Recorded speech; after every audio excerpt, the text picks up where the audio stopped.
Welcome to the Programming Alliance podcast, where we are on a mission to be more productive humans. Today, we have an incredible guest on, Paul Fetters, aka Papa Fets, a family man, an entrepreneur, and a fitness expert. Today, we're going to talk about everything from finding your passion to raising kids, building a business, dealing with setbacks, and much more. And a little bit about Paul. He's got an incredibly decorated career. He's been working out with the best at Gold's Gym like Arnold, The Rock, and many other big names. And personally, he has competed in over 44 bodybuilding competitions over the last 40 years. He has won state and national championships all the way from his youth into master and grandmaster categories. So we got a lot to talk about. Let's get right into it.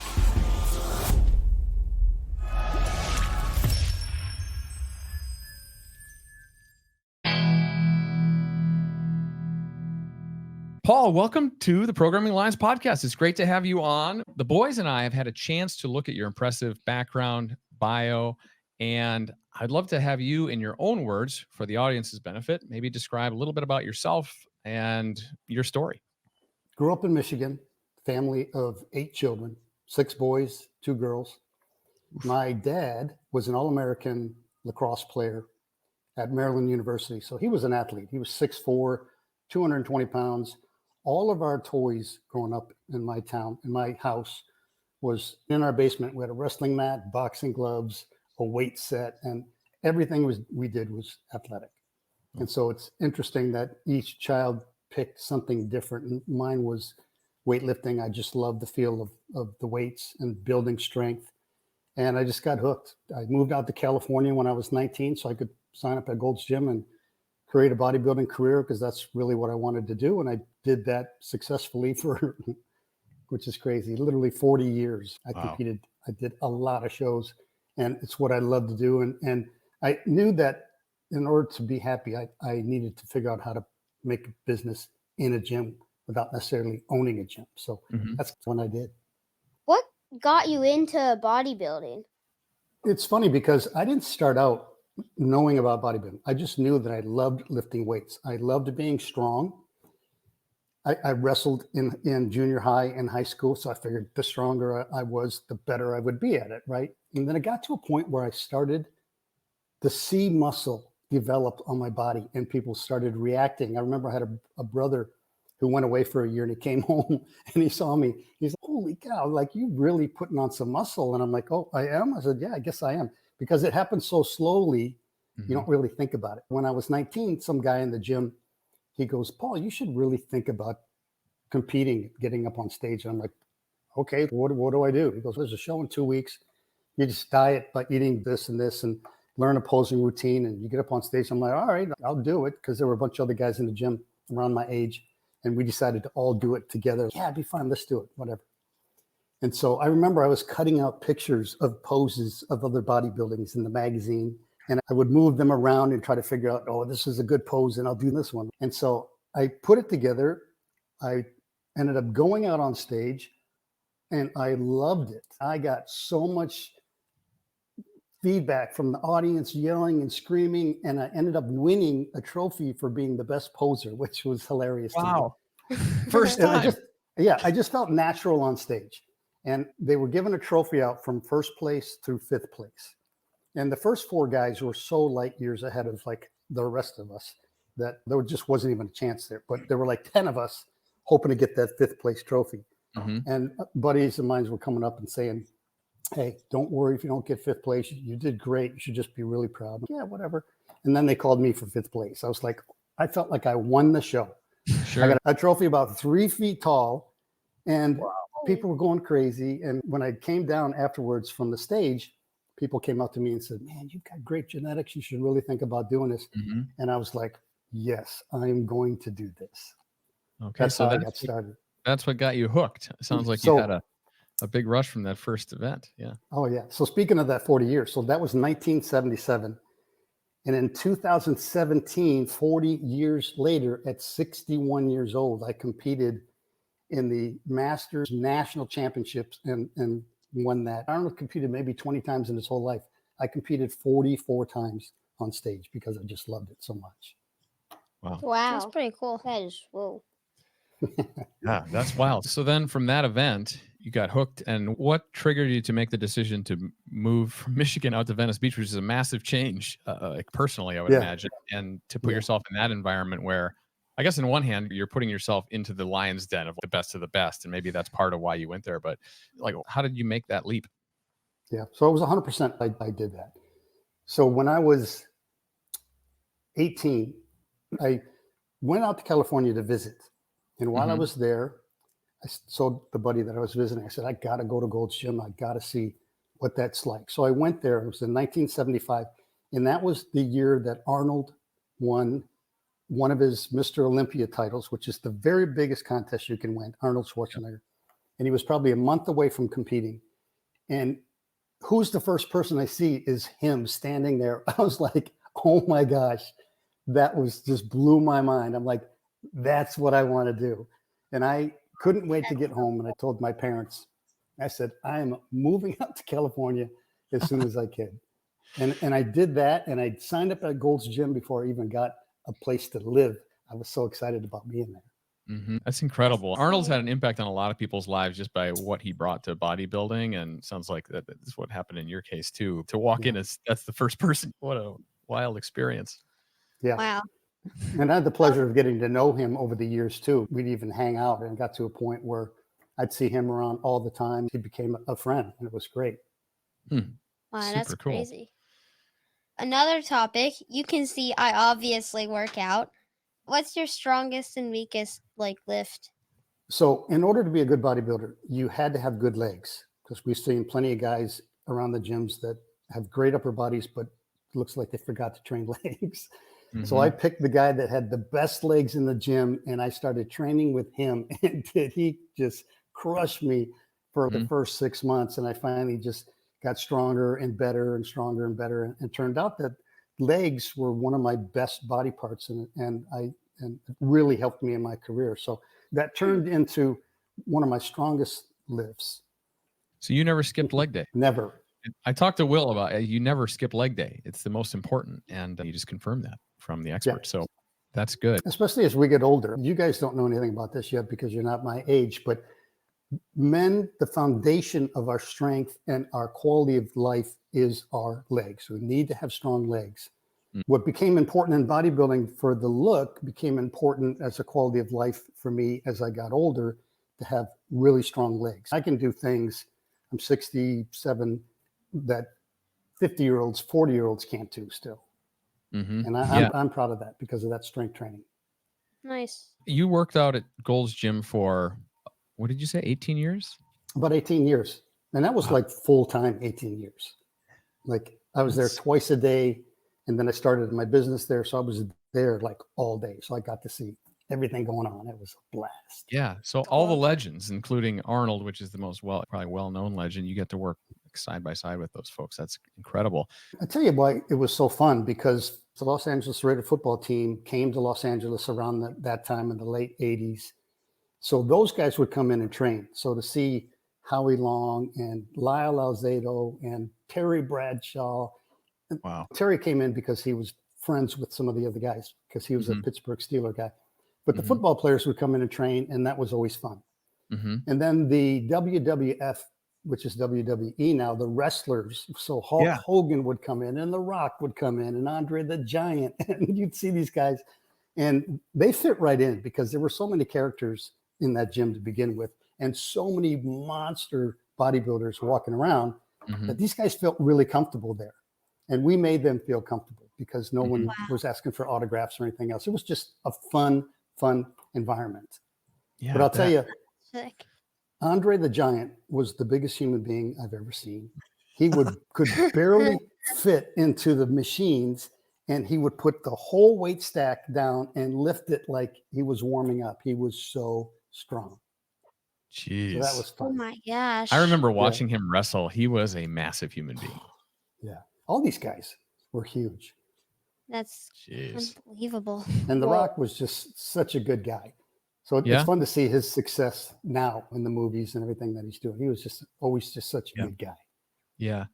Well, that's really cool. And maybe this is a good transition because a lot of these gentlemen you mentioned, like The Rock, has transformed his wrestling and bodybuilding career into a business, which you've also done. So, why did you choose the path of owning your own business? As I mentioned earlier, I knew that I was the happiest in the gym. That just made me happy. So I had to figure out what could I do to create a career where I could be in the gym and make a good living. And in 1983, before that word personal trainer even existed, it was just something that I would do. I would just automatically help someone in the gym if I saw they were struggling or if they were new to it, and I could just tell that they didn't really know what they were doing. I'd say, hey, maybe you should think about this or that, or just whatever it was.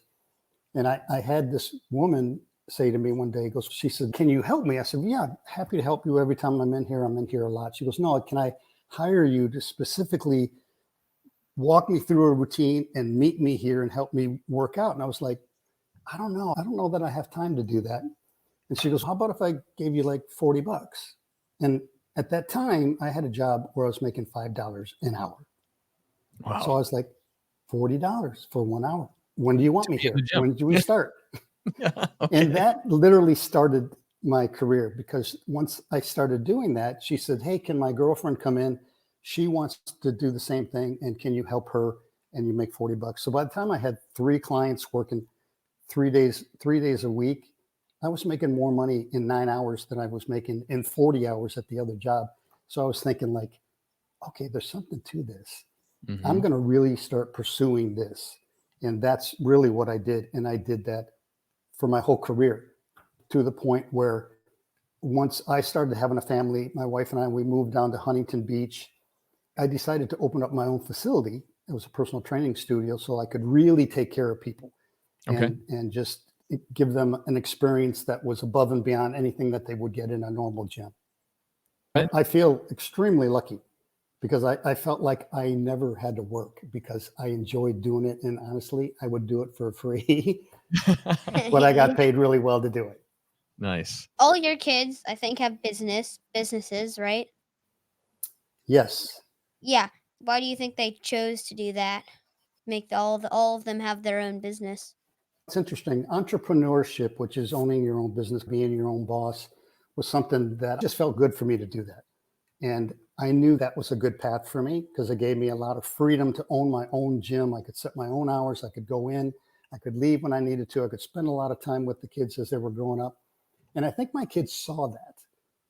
And also I was very forthcoming in a sense of communicating with them what that was like, owning your own business as opposed to maybe working for someone else. Now, I told them from a very early age, I think it was important for them to work for other people, to try other jobs, to see what you like and what you don't like. Trust me, I had a million jobs as a kid growing up, and there were certain things I knew I never wanted to do. I never wanted to work in a restaurant. I never wanted to do this or do that. I had a hard time in this type of a business. So it helped me develop my own career and what I wanted to do and the person that I wanted to become. So my kids saw that. And even though I never pushed them in that direction, they just fell into that. So my son, who was our firstborn, who actually worked with me for a while in the gyms, ended up opening up his own facility with his wife that he currently has right now. That's super successful, and it's fun to see. Nice. One of my daughters opened up a hair salon. She was interested in hair since she was 12 years old. So it was fun to see her pursue that. And the rest of them just pursued whatever it is they loved, and turned into an entrepreneur. So that's a neat thing to see. Very cool. I think that's a great idea in terms of having kids get different jobs, because you learn pretty quickly what you like, what you don't like, what you can tolerate, what you can't. Taking orders versus being your own boss, that is part of that learning curve. It's good advice. What was it like working with family? Was it like harder or easier than you thought? Your son worked with you for a while, right? And he did for 10 years. Okay. Oh. Yeah. So I'll tell you how he got started. When he was 17, he wrecked my truck, and it was going to cost a couple $5,000, $6,000 to fix. Okay. And I told him, I said, I'm going to fix it, but you're going to work it off. And you're going to start by cleaning the gyms.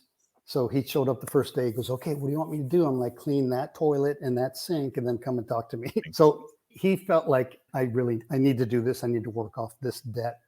And so the more time he spent with me, he seemed to enjoy it more. And honestly, it was so cool for me that he never complained. He just did what he was told to do. And it was really great to see. But once he started coming in when he was 17 and seeing how everything was being done, he comes to me one day and goes, yeah, I think I want to start working out. I'm like, that's great. And he goes, and I want to learn a little bit more about your business. I'm like, I'm happy to help. So I started showing him some different things. And he says, I think I want to become a trainer. And I said, so don't do it because I did it. Don't do it because it looks easy. Do it because you really love doing it. I'm not going to let you just go out and get a weekend certificate to be a trainer. If you show me that you're dedicated to doing this the right way, then I will help you progress. And he, to his credit, did everything right. He did great in school. He was a great study at work. He helped me like crazy. I think it was an ideal situation. He ended up running the whole show. Being my general manager, I could remove myself from the business and just sit back and be a leader. And he would run it. We had 3 gyms going on, and he was amazing. But it's funny because I kept on saying to him, I go, Matt, don't do this because you think I want you to, or because it's, he goes, finally one day he goes, Papa, can you stop asking that or telling me that? This is what I want to do. I said, okay, I'll stop saying that. I thought that was pretty good. Boys, did you hear he had his son cleaning toilets and equipment as his first duty at the gym? So I like that. And that he didn't complain. The best thing about that, boys, is that now he understood that business from the janitor to the owner, because he did every single job. So he knows how to speak to that person that is the cleaner, which is a very important role, by the way. And having a clean gym is really important. Having someone at the front desk who's friendly and inviting is a really important role. Everybody thinks, oh, the owner's the most important or the trainers are so important. But if they don't get past those 2 people when they walk into a business, they'll never even get to me. I think you made a really good point in terms of knowing all of the elements in a business. And just as somebody who came more from corporate America, and now we're starting our own thing, knowing how to do everything gives you a lot of respect for the role and how you treat that role and what kind of talent you may or may not need in that role. And so you touched on a lot of those points. And that definitely is a huge building block, I think, for being a successful business owner is knowing the whole spectrum of roles that are required. It is. And can I say that I was so happy to come on here and talk to you guys, because I wish that I had done this with my kids. I think it is the best thing ever, building this relationship. These guys are getting a great education, hearing it from different people in different walks of life. I'm so happy for you, Matt. I'm so happy for you boys. I just think it's such a neat thing. I get a little bit emotional because just having kids is just the best. Yeah, it's really fun. It is. It's a really special thing for us, and I appreciate that. It's obviously why we started this, so we could spend more time together tackling whether it's tough issues or talking to motivating and inspirational people. Being able to do that together is such a cool experience. So that is amazing. I ended up having four kids. I don't know if you knew that or not, but I had a boy, and then I had 3 daughters. So all 4 kids within 6 years. Oh, that's tight. So they grew up together, and it was fun together. And I see pictures, and it's just so awesome. Family and being together and helping each other is just everything. I grew up with 8 kids. You heard that, 7 siblings. And we always took care of each other. And I instilled that in my kids, especially my son. I go, listen, you're the oldest, and you got 3 sisters. Like, you need to be there for them, and they'll be there for you. People will come and go in your life, but you will always have each other. I see that now as adults. They're all 4 are married. They're all having kids, and it's just a beautiful thing to watch.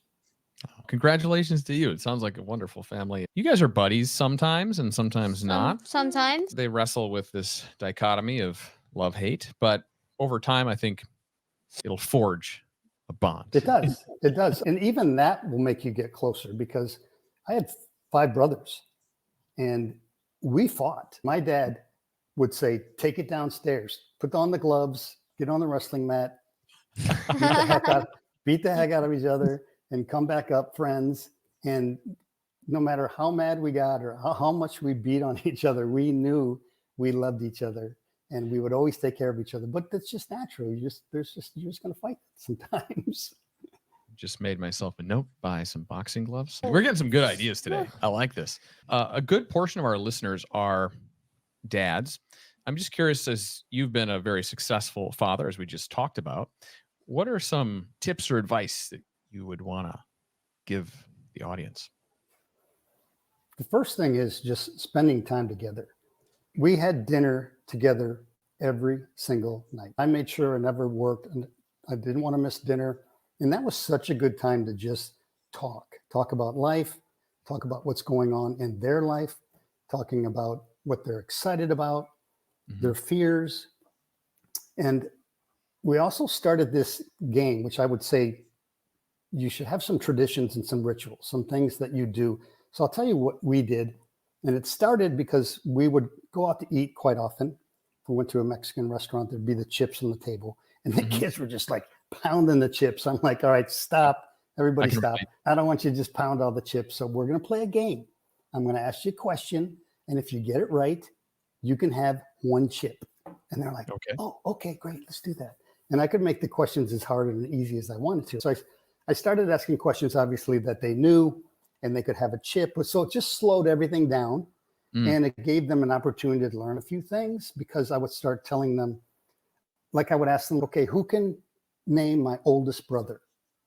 And so if they didn't know what it was, they would learn what it was, and they would learn, right? So the next time I asked that, they knew it. And so they learned about my siblings. They learned about my life. They learned about my first dog. They learned about my first job. They learned about their moms, where she went to grade school. So playing the guessing game was just a great way for them to learn about their mom and dad and how they grew up and what was going on.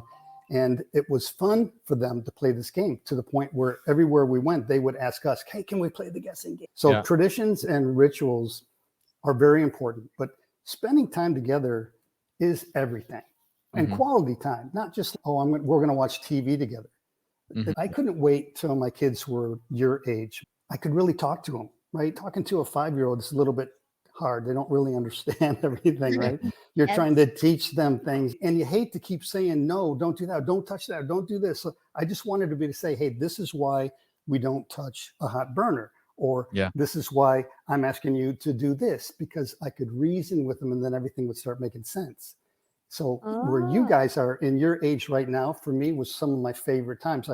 I didn't think I needed to punish my kids. I just needed for them to understand what they did wrong, where the boundaries are, and how they can be a better person, and how they can be a better part of the family.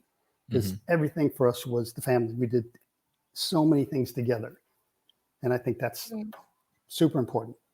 I heard that you had a heart attack and a major surgery as a fit person. How did you basically recover from that? That's a great question, Max. I'll tell you what.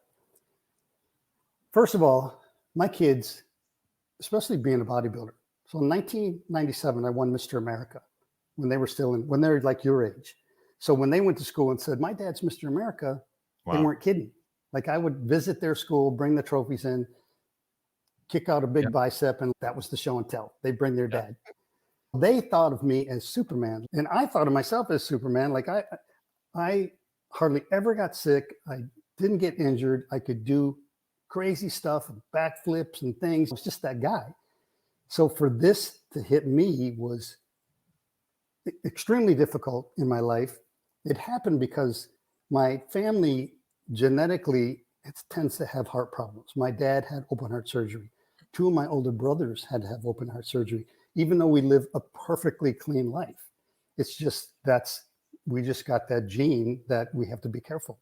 I didn't think that would ever hit me, because I was the most fit of all the siblings, and yet it did, and it was bad. That surgery was crazy difficult to recover from, and they cut my chest open 7 inches. Oh my! I don't want to get too graphic. It's okay. It's okay. Yeah, you don't need to.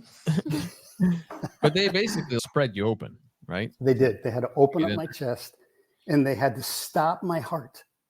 I was on a machine that kept me living. They had to stop my heart so they could work on it and fix it, and then put it all back together. It took 7 hours of surgery I don't even know how they Oh do my it. God. It's unbelievable what doctors can do.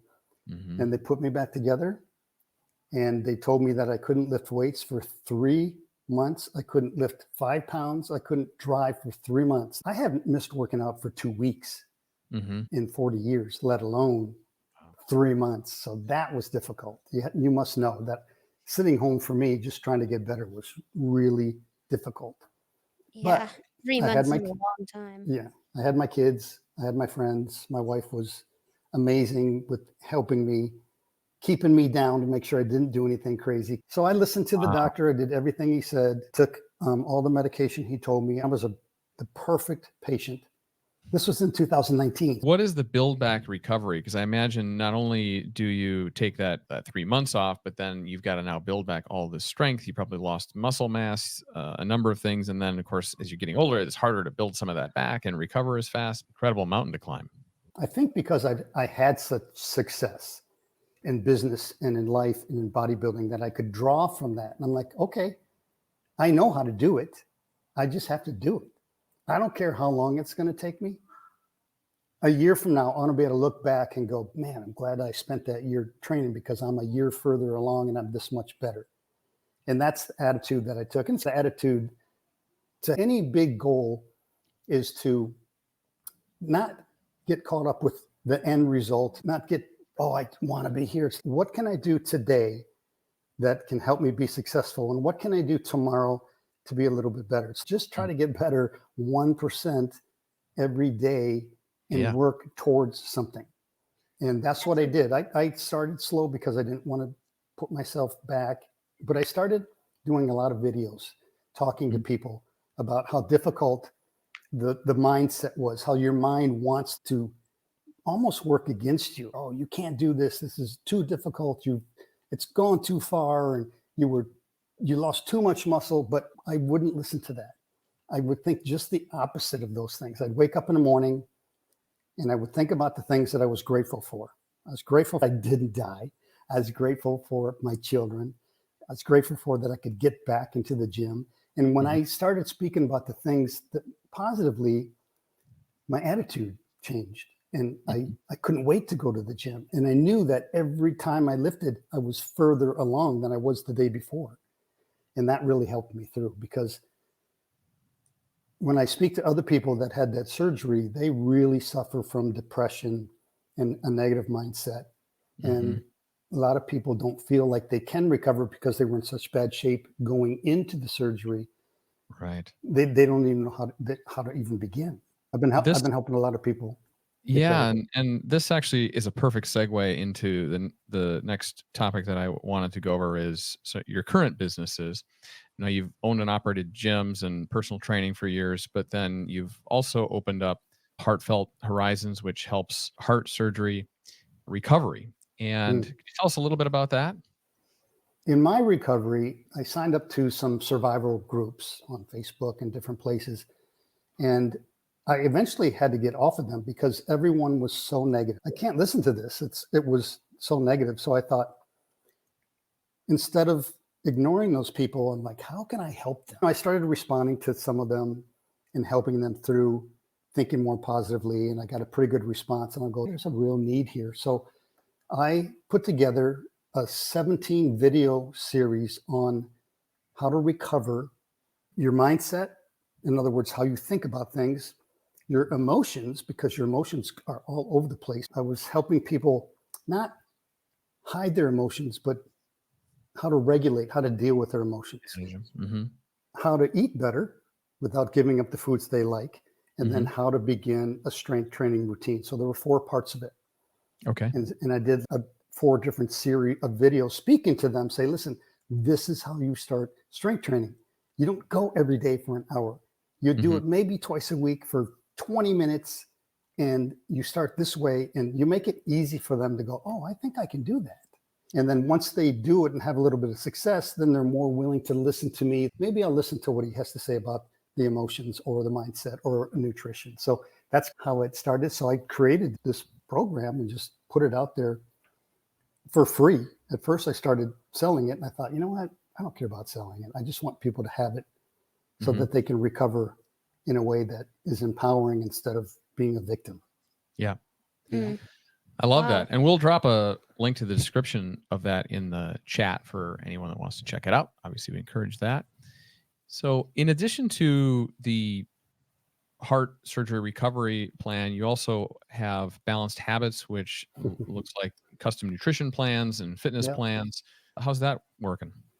The interesting thing about health and fitness and what I do is it never stops, right? I'm never going to stop training with weights. I'm never going to stop eating good. I'm never going to stop trying to feel great all the time because it's so powerful. And the payback is I feel great all the time.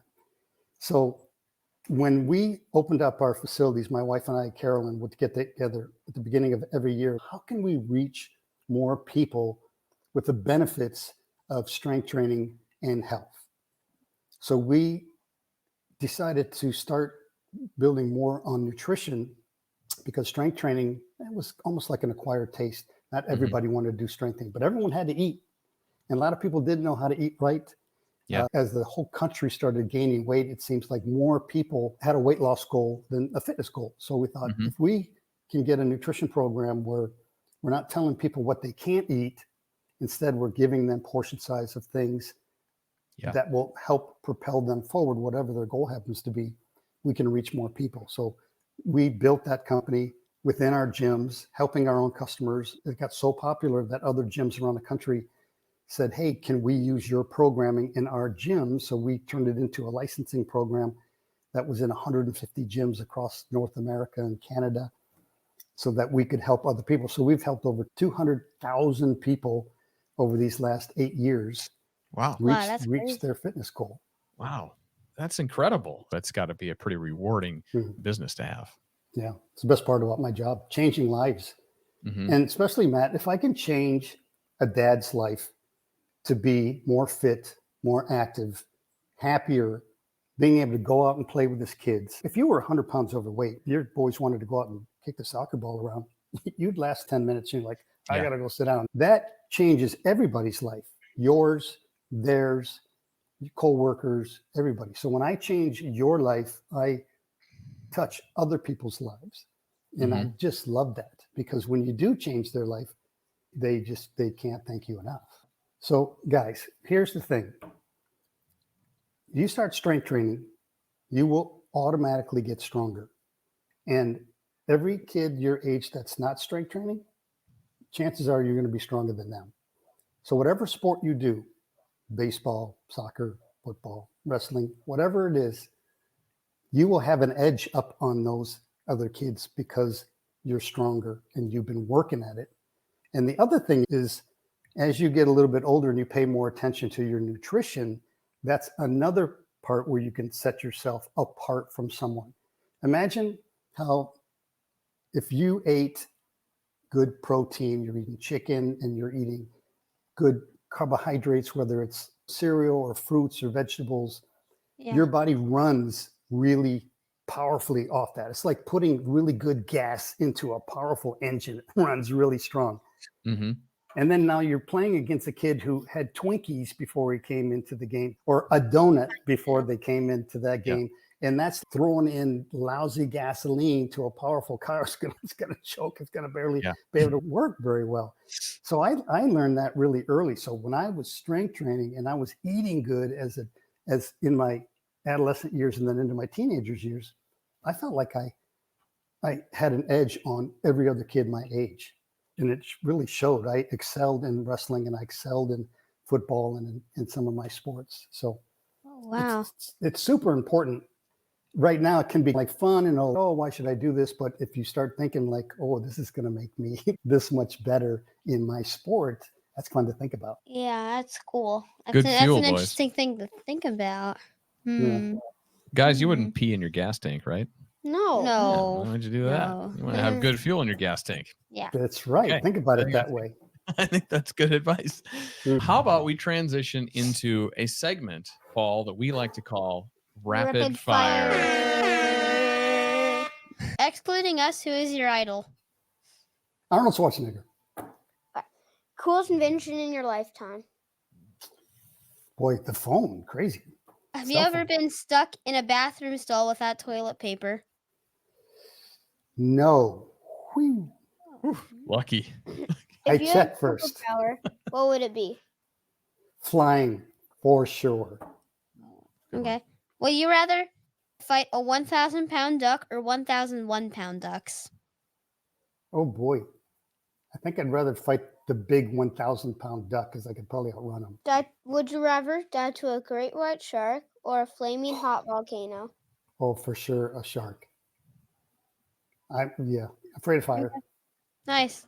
Good Afraid job. of sharks too, but Wow. Yeah. Okay. That concludes rapid fire. Yep. that's Nicely good. done, Paul. That was incredible. With that, why don't we wrap up? Paul, I really appreciate you coming on the show. You bring a lot of expertise. Your 40 years in the health and fitness industry is incredible. I really appreciate some of the stories today. And what I appreciate maybe even more is some of your advice in terms of how to build good family unit and habits around tightness of your family. I want to thank you again for coming on the show. Your links and bio and information will be in the description. So for those that are interested and want to check out Paul's information more, it will be in the description. I encourage you to do that. So the last question we have, Paul, is any final words of advice for the GSD Nation that you could leave us with? Yes. So there is no bad stage having children.